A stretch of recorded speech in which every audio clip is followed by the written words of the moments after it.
उस जमाने में हमने बहुत से ऐसे गीत लिखा कि जैसे कहारवा था कि देखे अखिया में कजरवा जीव निकारू वरिया। अच्छा, थोड़ा सा गुनगुना दीजिए। जैसे एक शैली होता है, जो कवि होते हैं उनका एक अपना शैली होता है, गायन शैली। तो हम चाहेंगे कि आप अपने गायन शैली के हिसाब से गुनगुनाइए हमारे ऑडियंस के बीच में। भरत शर्मा जी हमारे व्यास जो हैं आप जानते ही होंगे, उनकी गीतों को आपने सुना होगा। लगभग अगर कोई मनोरंजन की गीत भी आ जाती है उसमें भी अश्लीलता नहीं झलकती है, तो क्या उनकी गीतें नहीं सुनी जा रही हैं? इसी प्रकार अगर पक्की गीत, पवित्र गीत गाया जाएगा तो उसका कद्र कभी कम नहीं होगा। जैसे एक झूठ को कि आज के इस माहौल में जो लोग सुंदर और शुद्ध और पवित्र गीत के राइटर हैं और इन चीज़ों के गायक हैं, वो सदा चमकते ही रहेंगे। जैसे हमारे अनूप जलोटा जी का आज भी गाते भजन ही हैं, तो क्या किसी अश्लील गीत गाने वालों से कम है? और अभी अभी हमने जो भरत शर्मा जी का नाम लिया, किसी गायक से कम है? सब इधर उधर की दो दो कड़ी का डीजे पर ढाऊं ढाऊं गाते हैं, लेकिन उनका स्वर देखिए कितना खिंचाव में, कहाँ से कहाँ तक खींच कर गाते हैं। हमारे यहाँ के सर एक बहुत बड़े लेखक हुए पंडित जगदम्बा शरण जी, जिनकी आज भी गीतें गाई जा रही हैं। और उनका और तो सब खत्म हो गया, लेकिन उनका कीर्तन भंडार अभी भी शान शौकत से चल रहा है। और उनका हमारा बहुत अच्छा बैठक था। और प्रथम हमारे ज़िले के, वैसे तो बहुत छोटे बड़े बहुत लेखक हुए हैं, लेकिन पंडित जगदम्बा शरण को प्रथम माना जा रहा है। दूसरा स्थान हमारा है। और हमसे बहुत ऐसे ऐसे कलाकारों से मुलाकात हुई, चाहे वो भोजपुरी के हों चाहे यहाँ के हों। हम यहाँ तक है कि अभी पवन जी से भी मिले हैं, उनकी शूटिंग में गए हैं, थोड़ा बहुत पाँव भी जमाया है। ऐसी बात नहीं है, हमारी गीतें जो है पूरे भारत में बिकी और खूब चली किताबें। लुक छुप बदरा में, लुक छुप बदरा में, जैसे भैया चंदवा चमके, जैसे भैया चंदवा चमके, वैसे बारी धनिया के घोंघोटा मुहवा चमके, वैसे बारी धनिया के। लुक छुप बदरा में, लुक छुप बदरा में, जैसे भैया चंदवा चमके, जैसे भैया चंदवा चमके, वैसे बारी धनिया के घोंघोटा में मुहवा चमके, वैसे बारी धनिया के। अब इन गीतों को अगर गाया जाए तो कोई विशेष अश्लीलता नहीं झलक रही है, लेकिन अगर ये गाया जाए कि तेरे ढोंढी में जो क्या क्या, हम नहीं कह पाएंगे। सब सुनते हैं, जानते हैं, उसको कहने की क्या ज़रूरत है। तो बस हम यही चाहेंगे कि अगर हमें बदलना है तो हम अपनी इन गीतों को ना गाएं। तो नमस्कार और स्वागत है आप सभी का। दोस्तों, मैं ध्रुव और आप देखना शुरू कर चुके हैं बीसीटी मीडिया। बीसीटी मीडिया के माध्यम से आप लोग जानते ही होंगे, माइकिंग से संबंधित बहुत ढेर सारे कंटेंट आप लोगों को हमेशा से दिखाने और आप लोगों के बीच में लेकर आने की कोशिश करते रहते हैं। प्रयास होता है कि जो अच्छी चीज़ें हैं आप तक पहुँचें। बीसीटी मीडिया पर हमारे ऐसे ऐसे कलाकार हैं जो तमाम परिस्थितियों के अनुसार अपने आप को एक अलग ही सांचे में ढालकर भोजपुरी में या माइकिंग का जो इंटरटेनमेंट का दुनिया है उसमें एक अलग पहचान बना रखे हैं। आज जो है हमारा मुलाकात जो है कालिका प्रसाद जी से हुआ है। ये एक कवि हैं और इन्होंने लगभग 2.5 दर्जन से ऊपर तक का जो है पुस्तकें लिख चुके हैं। यानी कि कविता, गीत, संगीत, कहरवा, हर प्रकार के कंटेंट जो है इन्होंने लिखा अपने माध्यम से, उसकी पुस्तकें छपी। जैसे आपने देखा होगा, टैलेंट जो होता है वो कहीं छिपता नहीं है, लेकिन साधन जो है बहुत कम लोगों को मिल पाता है कि वो अपने टैलेंट को लोगों के बीच में लेकर आएँ। तो हमारे बीच में बैठे हैं भजन कीर्तन के, मान के चलिए, संग्रह है, जो 2.5 दर्जन से ऊपर की किताबें लिख चुके हों। एक हिसाब से संग्रह ही कहा जाएगा। तो इन्हीं से बात करते हैं लेखक कवि कालिका प्रसाद वर्मा जी से। जी स्वागत है वर्मा जी।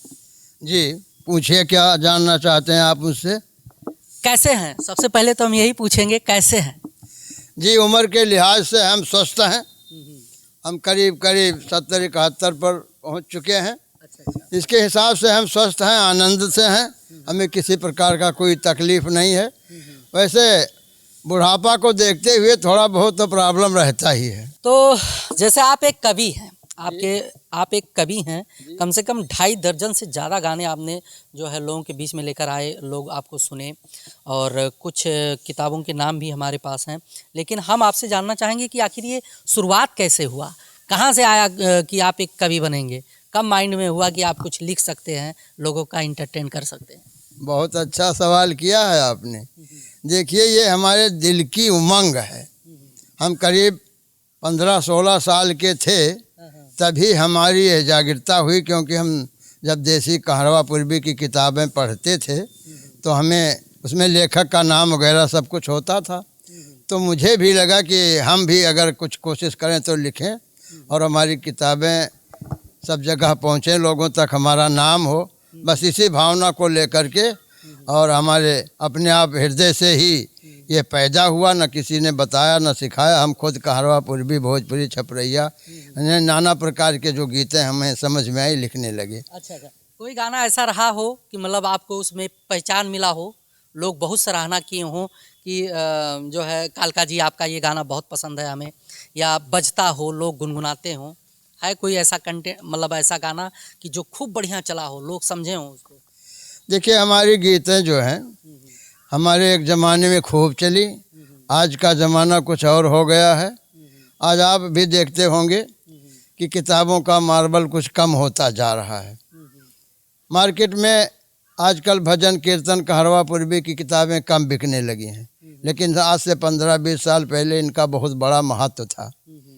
तो हमारी किताबों के बहुत से गाने खूब चले, नौटंकी थिएटर में खूब चले। लेकिन अब हम किस गाने को कहाँ तक बताएं, याद नहीं आ रहा है कि कौन गाना कहाँ तक चला। जैसे कि कच्ची गीतों को हम आज कहा नहीं चाहते हैं। उस ज़माने में हमने बहुत से ऐसे गीत लिखा कि जैसे कहरवा था कि देखे अखिया में कजरवा जीव निकारू वरिया। अच्छा, थोड़ा सा गुनगुना दीजिए। जैसे एक शैली होता है, जो कवि होते हैं उनका एक अपना शैली होता है, गायन शैली। तो हम चाहेंगे कि आप अपने गायन शैली के हिसाब से गुनगुनाइए हमारे ऑडियंस के बीच में।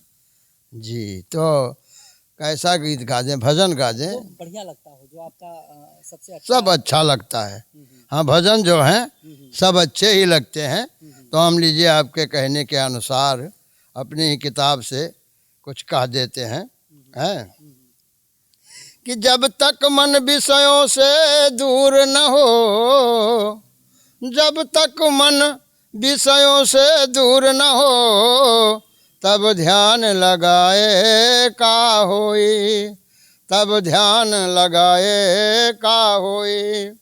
जब तक मन विषयों से दूर न हो, तब ध्यान लगाए का होई।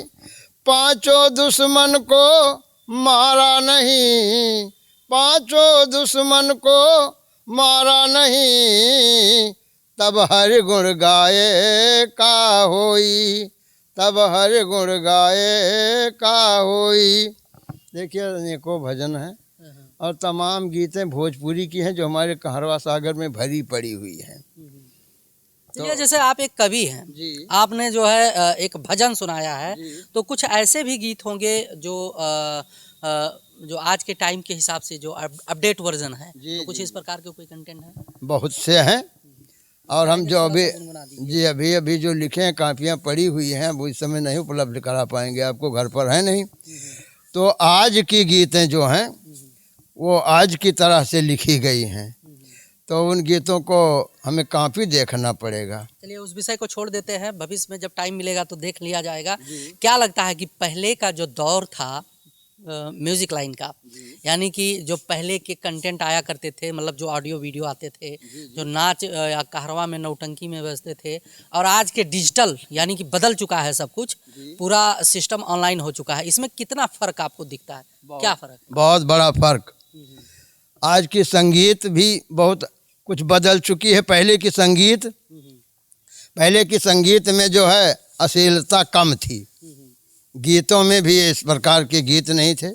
आप भी जानते हैं कि पहले के हमारे जो भोजपुरी सिनेमा हो या देसी या हिंदी का हो, माँ बहनें सब लोग साथ बैठकर देखते थे, लेकिन आज ऐसा नहीं है। आज बिल्कुल ओपन करके सब कुछ दिखाया जा रहा है। अश्लीलता की हद हो गई है। गीत इतने गिरे गिरे गाए जा रहे हैं कि जिनको माँ बहन भाई बहन अगर सभ्यता से जी रहे हैं तो उनको सुनना अच्छा नहीं लगता है। तो इस समाज में, आज का समाज और कल के समाज में मुझे बहुत बड़ा फ़र्क आ रहा है। हर मायने में, खाने पीने, बैठने उठने, पहनने टहलने, घूमने में, शादी विवाह, कोई कार्यक्रम से लेकर हमारे ख्याल से कुछ बचा ही नहीं है जो आज कल बदल न गया हो। तो इसके जिम्मेदार कौन है? अगर ऑडियंस से बात किया जाए तो ऑडियंस यानी कि पब्लिक से बात किया जाए तो कहता है कि ऐसा परोसा जा रहा है, मतलब हमें भाई उपलब्ध करा रहे हैं जो कलाकार हैं, तो हम देखते हैं। और जब बात आती है कलाकारों की, तो कलाकारों से अगर इस प्रकार की बात की जाए कि भाई आप ऐसे कंटेंट क्यों देते हो लोगों के बीच में, तो वो कहते हैं कि भैया डिमांड है, लोग ऐसे कंटेंट को पसंद करते हैं। तो आखिर इसके जिम्मेदार कौन है? बदलते मार्केट को कौन इसके जिम्मेदार हैं जो बदल रहे हैं? इसके जिम्मेदार समाज के ही लोग हैं, हम ही आप लोग हैं, क्योंकि हम ही आप लोग अपने घर में ये सब बजाते हैं, सुनते हैं, तो हमारी माताएं बहनें भी सुन रही हैं। अगर हम, जैसे कि अगर हम खुद तम्बाकू खाना छोड़ दें तो परिवार में जब तम्बाकू आएगा ही नहीं, तो हम ये कहेंगे कि आप लोग खाना पीना छोड़ दीजिए, हमारे घर में नहीं चल रहा है। लेकिन आजकल की जिम्मेदारी हमारी है। हम ही तो माँ बहनों को जींस का पैंट वगैरह वगैरह खरीद कर देते हैं। हमें उनको मोबाइल दे दिए हैं, पूरा छूट दे दिए हैं, आज़ादी हो गई है, उन पर कोई अंकुश नहीं है। तो इसमें समाज का ही दोष है, दूसरा कोई जिम्मेदार नहीं है। तो ये तो अभिव्यक्ति की आज़ादी के साथ हरण होगा अगर इन सब चीज़ों को रोक दिया जाए तो। कुछ नहीं होगा। देखिए, भरत शर्मा जी हमारे व्यास जो हैं, आप जानते ही होंगे, उनकी गीतों को आपने सुना होगा। लगभग अगर कोई मनोरंजन की गीत भी आ जाती है, उसमें भी अश्लीलता नहीं झलकती है, तो क्या उनकी गीतें नहीं सुनी जा रही हैं? इसी प्रकार अगर पक्की गीत, पवित्र गीत गाया जाएगा तो उसका कद्र कभी कम नहीं होगा। जैसे एक झूठ को छिपाने के लिए, एक सच्चाई को छिपाने के लिए हजारों झूठ बोलना पड़ता है, इसी प्रकार से सच्चाई कभी छुपने वाली चीज़ नहीं है। तो अगर हम लोग ये सोच लें कि हम इन गीतों को, अश्लील गीतों को नहीं गाएंगे, तो जब सब कोई नहीं गाएगा तो इनका ऑटोमेटिक ख़त्म हो जाएंगी। और हम एक गीत गुनगुना रहे हैं। लुक छुप बदरा में, लुक छुप बदरा में, जैसे भैया चंदवा चमके, जैसे भैया चंदवा चमके, वैसे बारी धनिया के घोंघोटा मुहवा चमके, वैसे बारी धनिया के। लुक छुप बदरा में, लुक छुप बदरा में, जैसे भैया चंदवा चमके, जैसे भैया चंदवा चमके, वैसे बारी धनिया के घोंघोटा में मुहवा चमके, वैसे बारी धनिया के। अब इन गीतों को अगर गाया जाए तो कोई विशेष अश्लीलता नहीं झलक रही है, लेकिन अगर ये गाया जाए कि तेरे ढोंढी में जो क्या क्या, हम नहीं कह पाएंगे। सब सुनते हैं, जानते हैं, उसको कहने की क्या ज़रूरत है। तो बस हम यही चाहेंगे कि अगर हमें बदलना है तो हम अपनी इन गीतों को ना गाएं। चलिए, वैसे बहुत लंबी जो है आपकी जर्नी रही है इस लाइन में। क्या कभी ऐसा मौका आया कि जब आपको लगा हो कि नहीं, हम अपने गीत के माध्यम से अब जो है जैसे जो उस समय का जो दौर रहा है, उस समय के जो स्टार कास्ट रहे हैं, उन्होंने आपको कभी मतलब इस तरीके से संपर्क किया कि जिससे आपका जो लेखनी है लेवल पे जाए या लोगों के बीच में जाए, जैसे उस टाइम के जो स्टार हुआ करते थे, जो लोकल के या मार्केट के? जी हाँ, ऐसा बहुत मौका आया। हमारे यहाँ के सर एक बहुत बड़े लेखक हुए पंडित जगदम्बा शरण जी, जिनकी आज भी गीतें गाई जा रही हैं। और उनका, और तो सब खत्म हो गया, लेकिन उनका कीर्तन भंडार अभी भी शान शौकत से चल रहा है। और उनका हमारा बहुत अच्छा बैठक था। और प्रथम हमारे ज़िले के, वैसे तो बहुत छोटे बड़े बहुत लेखक हुए हैं, लेकिन पंडित जगदम्बा शरण को प्रथम माना जा रहा है। दूसरा स्थान हमारा है। और हमसे बहुत ऐसे ऐसे कलाकारों से मुलाकात हुई, चाहे वो भोजपुरी के हों चाहे यहाँ के हों। हम यहाँ तक है कि अभी पवन ओन जी से भी मिले हैं, उनकी शूटिंग में गए हैं, थोड़ा बहुत पाँव भी जमाया है। ऐसी बात नहीं है, हमारी गीतें जो है पूरे भारत में बिकी और खूब चली किताबें। आपने कहा कि पवन जी से मुलाकात हुआ, जब मेकिंग टाइम पे यानी कि या शूटिंग टाइम पे हुआ या जैसे ऐसे ही शिष्टाचार की जो मुलाकात होते हैं, तो क्या लगता है कहीं सोचते हैं कि कहीं कमी या कसर रह गया? भाई मार्केट में ट्रेंड करने का एक टाइम भी आप लोगों का रहा होगा, और आज के टाइम पे अगर सुपरस्टारों को देखा जाए तो उनके हाव भाव रवैये को लेकर। देखिए, हमारी उनसे शिष्टाचार मुलाकात भी हुई है यहीं अयोध्या जी में, साने अवध में। हाँ, कमरे में बैठकर खूब गुफ्तगू हुई, 2-3 दिन तक साथ में थे। शूटिंग के दौरान में उनका जो है एक धर्मा फिल्म चल रहा था और प्रपंच, इन दोनों में कहीं ना कहीं हम भी दिखाई देंगे और साथ साथ में थे, और हमें बड़ा आदर सत्कार मिला। हमारी गीतों को उन्होंने देखा। हमारी एक किताब जो थी भोजपुरी की, कमरिया लचक गईले, उन्होंने ले लिया था। पता नहीं क्या किया नहीं किया। इसके बाद में अब उम्र को देखते हुए, देखिए कलाकारों की कोई कमी नहीं, इतने कलाकार हैं कि मारे मारे फिर रहे हैं इस ज़माने में। तो उम्र हमारी कुछ ढल रही है, नहीं तो हमें अच्छा खासा वहाँ पर पाँव जमाने का मौका मिलता और काम भी मिल रहा था। चलिए, बहुत अच्छा लगा, आपने कीमती समय दिया। अच्छा, एक चीज़ और जानेंगे हम आपसे। लगभग आपने 26 से 28 पुस्तकें लिख चुके हैं। इन पुस्तकों को मतलब रूप देने में, यानी कि एक पुस्तक के रूप में, क्योंकि एक पुस्तक अगर लिखा जाता है उसमें सैकड़ों गाने होते हैं, कितना समय लग गया? कम से कम आधा दर्जन से ऊपर आपके पुस्तक हैं। अब इसका तो हम अनुपालन नहीं बता पाएंगे, क्योंकि कभी 1-2 गीत लिख दिया तो 2-4 दिन लिखा ही नहीं। अब 2-4 दिन के बाद लिखे, कभी बैठे तो 2-4 गीत एक बार में ही लिख डाले, कभी बैठे तो मोड़ खजुलाते रह गए, कोई गीत ही नहीं बन पाया, नहीं लिख पाए। तो इसका हिसाब तो हम नहीं बता पाएंगे। मतलब 2.5 दर्जन से ऊपर की पुस्तकें लिखने में 2-4 साल, 5 साल, 10 साल लमसम, एक अनुमानन अगर देखा जाए। हाँ हाँ, ये तो लगा। देखिए, हम करीब सन 75-80 से किताब लिखना शुरू किए हैं, 1975-80 से। हाँ, तो साल में कहीं 1 किताबें, कहीं 2 किताबें ऐसे निकलती गई। उनको छपवाना, उनको फिर मार्केट में बेचना, ये भी तो जिम्मेदारी हो जाती थी ना। अब ये किताब कम से कम कोई 2500, कोई 5000, कोई 2000 से कम तो छपना नहीं था। फिर इन्हें और किताबों के साथ मिला करके बेच डालना, तब जब नई फिर मार्केट में उतारना होता फिर लिख लेते थे। इसी प्रकार से आज तक लिखते चले आए। आज करीब हम सन 1912-13 से लिखना बंद कर दिए, क्योंकि अब इनकी मार्जिन नहीं रह गई। मतलब छपाई में पैसे खर्च होते हैं, रिकवरी है नहीं, कोई खरीदता है नहीं। डिजिटल होने की वजह से सोशल मीडिया पर इंटरटेन हो ही जाता है, लोग वहाँ से देख सीख लेते हैं।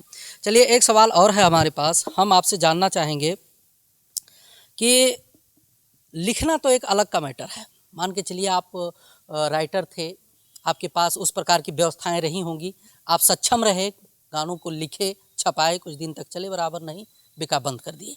आज के टाइम पे अगर अपने अवध की बात की जाए, गोंडा, बलरामपुर, बहराइच, फैजाबाद, या लोकल के जो क्षेत्रीय कलाकार हैं, उनको जैसे मान लिया आप इतना बढ़िया राइटर हैं, इतना बढ़िया लिखे, इतना बढ़िया कवि हैं, अगर बढ़िया प्लेटफॉर्म मिल जाता समय पर, तो संभवतः आज का पोजीशन कुछ अलग होता। बहुत से ऐसे कलाकार हैं कि जिनको सही मार्गदर्शन नहीं मिलता, सही प्लेटफॉर्म नहीं मिलते। अगर टाइम अपडेट हो रहा है, डिजिटल हो रहा है, या आधुनिकरण हो रहा है, आधुनिक चीज़ें आ गई हैं, तो उन सब चीज़ों का व्यवस्था हमारे लोकल के जो कलाकार हैं उनको नहीं मिल पाता। इस पर क्या कहेंगे? देखिए, जब तक किसी का कोई संगत नहीं हो, जैसा कि आप आज मुझसे आकर इंटरव्यू ले रहे हैं, इसी प्रकार जब किसी को कोई मिलता है, जब उसका किसी से मिलन होता है, तब जा कर के वो वहाँ तक पहुँचता है। तो पहले की चीज़ें न तो ये आधुनिक चीज़ें थी। पहले हमारे पास, हमारे देहात में क्या था, अब आजकल जो है ये सब हो गया है। तमाम प्रकार की टेक्निकल चीज़ें आ गई हैं, चाहे गीत संगीत हो, चाहे कुछ भी हो। तो आज से पहले ये सब चीज़ें तो थी नहीं, इसलिए इन चीज़ों का आज और कल में बहुत बड़ा फ़र्क हो गया है। तो जो आज की मार्केट है ये कुछ और है, हम भी आज की चीज़ें लिख रहे हैं, और जिन लोगों को हमसे कुछ लिखवाना हो या नई गीतों को मंगवाना हो या संपर्क साधना हो, उनके लिए हमारा नंबर है 9918926054। इस पर वो मुझसे संपर्क कर सकते हैं। अच्छा, अगर अस्थाई कोई आपसे मिलना चाहे, मिल के बैठ के डिस्कस करना चाहे, फिर गाना लिखवाना चाहे, तो कैसे मिले? देखिए, मूड की बात है। अगर मूड में बैठ गया तुरंत, तो तुरंत लिख दिया जाएगा। हम इस तरह के नहीं कि चलते फिरते बनाते गाते रहें। अगर चलते फिरते कहते हैं, गाते वक्त हम बनाकर तुरंत गा भी देते हैं, लेकिन उसमें मुझे कुछ संकोच रहता है। जैसे आपने अभी कहा कि मैं एक गीत लिख कर दीजिए, इस प्रकार से। तो अगर मूड साफ है, दिमाग में आ गया, बैठ गए, तो हम आपको लिख कर दे देंगे। अगर नहीं मूड बन रहा है, तो ये हमारे बस की तो है नहीं, ईश्वरीय देन है। ये काम हम ये सोचते हैं कि लेखक होना या राइटर होना, यह अपने आप नहीं कि जब आप चाहें तभी कुछ कर डालेंगे। इसमें कुछ समय की जी मूड बिल्कुल, और जो है उस लायक जो है कथा चाहिए कि भाई जिसके आधार पे हम मैटर चाहिए कि जिसके आधार पर हम कंटेंट को लिख पाएं। चलिए, एक सवाल और है आपसे, आखिरी सवाल करेंगे। क्या लगता है कि अगर कोई कलाकार अपने लोकल में है तो उसको किस प्रकार की व्यवस्थाएं मिलनी चाहिए? जैसे आप एक अच्छे राइटर थे, संभवतः टाइम से मिला होता आपको बढ़िया प्लेटफॉर्म, तो आज हमने पहले भी सवाल में यही कहा। लेकिन अगर एक नॉर्मल कोई कलाकार है अपने क्षेत्र का, तो वो कैसे आगे बढ़े, किन किन परिस्थितियों का सामना उसको करना पड़ता है? एक अनुभव है आपके पास, लॉन्ग टाइम का, लंबे समय का अनुभव है। तो एक अच्छे कलाकार को अगर लेवल चाहिए तो उनको किन किन समस्याओं का सामना करना पड़ता है? देखिए, जो अच्छे कलाकार हैं या अच्छे राइटर हैं, वो किसी के मुहताज नहीं हैं, क्योंकि वो तो सूरज की तरह चमक ही जाएंगे। आज नहीं तो कल वो मार्केट में आ जाएंगे और उन्हीं को लोग ढूंढेंगे। अब हमारे यहाँ जो है, इस जगह जहाँ बैठे हुए हर शनिवार को जो है संध्या को भजन का जो है आयोजन होता है, बहुत ढंग से होता है। एक लड़का हमारे अखंड जी गा रहे हैं, 12 साल के करीब, 10-12 साल के ही होंगे। आप अगर देखेंगे तो किसी चीज़ के मुहताज नहीं है। इतना सुंदर गाना इस उम्र में, और हारमोनियम बजा रहे हैं, बैंजू बजा रहे हैं, क्लाट बजा रहे हैं, सब कुछ बजा रहे हैं, और स्वर तरीके से बहुत सुंदर ढंग से गाते हैं। उन्हें तो है अवसी मालिनी जी बुला लेकर गई, और हमारे मनोज तिवारी जी भी बुला लेकर गए। यानी हमारे कहने का मतलब यह है कि जो अच्छे चीज़ हैं उन्हें किसी के सहारे की ज़रूरत नहीं, उन्हें तो खुद लोग ढूंढ लेंगे बस। मतलब कहीं ना कहीं से वो जो है अपना प्लेटफॉर्म खुद ही बना लेंगे, अगर कंटेंट ठीक ठाक बनाते हैं तो। चलिए, कुछ और कहना चाहेंगे हमारे ढेर सारे ऑडियंस को? हाँ, हम यही कहेंगे कि आज के इस माहौल में जो लोग सुंदर और शुद्ध और पवित्र गीत के राइटर हैं और इन चीज़ों के गायक हैं, वो सदा चमकते ही रहेंगे। जैसे हमारे अनूप जलोटा जी का आज भी गाते भजन ही हैं, तो क्या किसी अश्लील गीत गाने वालों से कम है? और अभी अभी हमने जो भरत शर्मा जी का नाम लिया, किसी गायक से कम है? सब इधर उधर की 2-2 कड़ी का डीजे पर ढाऊं ढाऊं गाते हैं, लेकिन उनका स्वर देखिए कितना खिंचाव में, कहाँ से कहाँ तक खींच कर गाते हैं। तो इसलिए हम यही चाहेंगे कि आज के हमारे राइटर, कलाकार, गायक बंधु या जिस प्रकार के कोई भी कलाकार हैं, वो समाज को देखते हुए, समाज की भलाई को देखते हुए कार्य करें। चलिए, बहुत बहुत धन्यवाद वर्मा जी, आपने कीमती समय दिया है बीसीटी मीडिया पर। बाकी दोस्तों, आप लोग बने रहिए, ढेर सारा अपडेट, ढेर सारा जानकारी, ढेर सारे वीडियो के माध्यम से आप लोगों के बीच में आते रहेंगे। मिलते हैं अगले वीडियो में, तब तक के लिए नमस्कार।